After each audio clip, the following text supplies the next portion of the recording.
நம்ம வாழ்க்கையில 5 முக்கியமான விஷயங்கள் இருக்கு. அதுல 4வது முக்கியமான விஷயமான ஹாப்பினஸ் பத்தி தான் இன்னைக்கு நம்ம தெரிஞ்சுக்க போறோம். Welcome to behind books and நான் உங்க மகேஷ் குமார். நீங்க பார்த்துக்கிட்டு இருக்கிற இந்த series random content from the random books episode 54.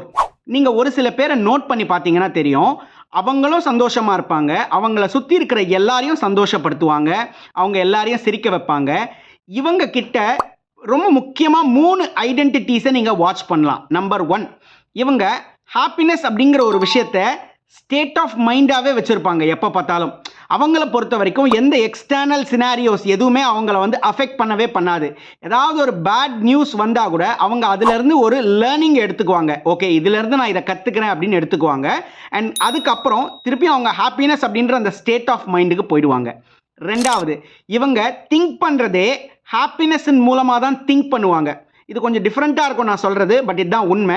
இவங்க எந்த ஒரு விஷயத்தை செய்கிறதுக்கு முன்னாடியும் இதை செஞ்சால் எனக்கு இது கிடைக்கும் அப்படின்ற சந்தோஷத்தோடு செய்வாங்க.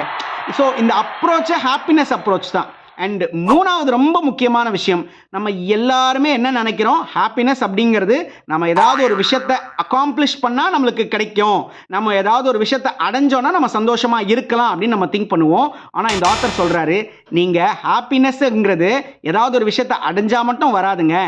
நீங்கள் யாருக்காவது ஏதாவது கொடுத்தாலும் வரும், யாராவது உங்களுக்கு ஏதாவது கொடுத்தாலும் வரும். ஸோ நீங்களும் கொடுக்கலாம், அவங்க கொடுக்கறதும் வாங்கிக்கலாம். இன்னொருத்தர் காம்ப்ளிமெண்ட் பண்ணால் மட்டும் சந்தோஷமாக இருக்கிறது கிடையாதுங்க. நாம் இன்னொருத்தரை காம்ப்ளிமெண்ட் பண்ணி அவங்க சந்தோஷப்படுறத பார்த்து நாமளும் சந்தோஷப்படலாம். ஸோ ஹாப்பினஸ் அப்படிங்கிறது ஒரு டெய்லி பிஸ்னஸ். அதை நீங்கள் முதல்ல நல்லா புரிஞ்சுக்கணும்.